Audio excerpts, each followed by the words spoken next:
हे अर्जुन, मैं सर्वज्ञ हूँ, मैं इस सृष्टि का रचनाकार हूँ, मैं भूत, वर्तमान और भविष्य के सभी प्राणियों को तथा उनके विचारों को जानता हूँ, किंतु वास्तविकता में कोई नहीं जानता है, ना ही समझता है। किसी के प्रति मन में क्रोध लिए रहने की अपेक्षा उसे तुरंत प्रकट कर देना अधिक अच्छा है। जैसे क्षण भर में जल जाना देर तक सुलगने से अधिक अच्छा है। जीवन में कभी भी किसी से अपनी तुलना मत कीजिए, आप जैसे हैं सर्वश्रेष्ठ हैं। मैं हमेशा तुम्हारे साथ और तुम्हारे आसपास रहता है, चाहे तुम कुछ भी कर रहे हो। ये प्रकृति है जो सभी गतियों का कारण बनती है। अहंकार से मोहित मूर्ख उस धारणा को धारण करता है जो कहती है मैंने किया। इंसान चाहे जितना भी खुद को व्यस्त रख ले, जिससे वो प्रेम करता है उसकी यादों से नहीं बच सकता। ज्ञानी व्यक्ति को कर्म के प्रतिफल की अपेक्षा कर रहे अज्ञानी व्यक्ति के दिमाग को अस्थिर नहीं करना चाहिए। आत्मा न तो जन्म लेती है, न कभी मरती है और न ही इसे कभी जलाया जा सकता है, न ही पानी से गीला किया जा सकता है। आत्मा अमर और अविनाशी है। समय कभी नहीं रुकता। आज यदि बुरा चल रहा है तो कल अवश्य अच्छा आएगा। आप केवल निस्वार्थ भाव से कर्म कीजिए और वही आपके हाथ में है। कभी कभी आप बिना कुछ गलत किए भी बुरे बन जाते हैं, क्योंकि जैसा लोग चाहते हैं आप वैसा बन नहीं पाते। हमारी आस्था की परीक्षा तब होती है जब हम जो चाहे वो न मिले और फिर भी हमारे दिल से प्रभु के लिए शुक्रिया ही निकले। मन की गतिविधियों, होश, श्वास और भावनाओं के माध्यम से भगवान की शक्ति सदा तुम्हारे साथ है और तुम्हें बस लगातार एक साधन की तरह प्रयोग कर सके सभी कार्य कर रही है। अपने जीवन में कभी भी ना किसी को आनंद में वचन दे, ना क्रोध में उत्तर दे और ना ही दुख में कभी निर्णय ले।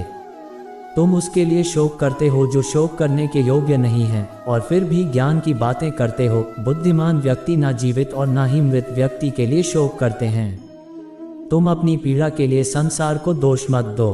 अपने मन को समझाओ, तुम्हारे मन का परिवर्तन ही तुम्हारे दुखों का अंत है। जो कुछ हुआ अच्छे के लिए हुआ, जो हो रहा है अच्छे के लिए हो रहा है, जो होगा वह भी अच्छे के लिए ही होगा। लोग कहते हैं अपनों के आगे झुक जाना चाहिए, किंतु सच बात तो यह है जो अपने होते हैं वह कभी झुकने नहीं देते। अगर तुम अपना कल्याण करना चाहते हो तो सभी तरह के उपदेशों, सभी धर्मों को छोड़कर मेरी शरण में आ जाओ, मैं तुम्हें मुक्ति प्रदान करूंगा। किसी और का काम पूर्णता से करने से कहीं अच्छा है कि अपना काम करें, भले ही उसे अपूर्णता से करना पड़े। जीवन ना तो भविष्य में है और ना ही अतीत में। जीवन तो बस इस पल में है, केवल इस पल में।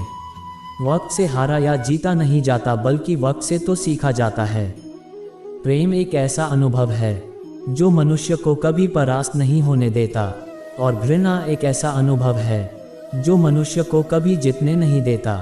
सुख दुख का आना जाना सर्दी गर्मी के आने जाने के जैसा ही है, इसलिए इन्हें सहन करना सीखना ही उचित है। धर्म चाहे जो भी हो, अच्छे इंसान बनो। हिसाब हमारे कर्म का होगा, धर्म का नहीं। तुम्हारा मोहग्रस्त होकर अपने कर्तव्य पथ से हट जाना मूर्खता है, क्योंकि इससे ना तो तुम्हें स्वर्ग की प्राप्ति होगी और ना ही तुम्हारी कीर्ति बढ़ेगी। बुरा वक्त आपको जिंदगी के उन सच से सामना करवाता है जिनका आपने अपने अच्छे वक्त में कभी ख्याल भी नहीं किया होता है। जो दूसरों की तकलीफ़ों को समझते हैं, जिनमें दया है, दिल से अच्छे हैं। मैं ही इस सृष्टि की रचना करता हूँ, मैं ही इसका पालन पोषण करता हूँ और मैं ही इस सृष्टि का विनाश करता हूँ। किसी दूसरे के जीवन के साथ पूर्ण रूप से जीने से अच्छा है कि हम अपने समय के भाग्य के अनुसार अपूर्ण जिए। मनुष्य का जीवन केवल उसके कर्मों पर चलता है।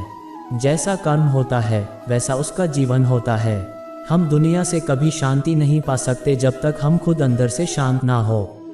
चाहे बुरा ही क्यों न लग जाए, पर ऐसा सत्य जरूर बोलिए, लेकिन ऐसा झूठ मत बोलिए जो सत्य लगे। इस संसार में मूर्ख व्यक्ति, अधर्मी, अज्ञानी व नास्तिक प्रकृति का व्यक्ति मेरी शरण स्वीकार नहीं कर सकता।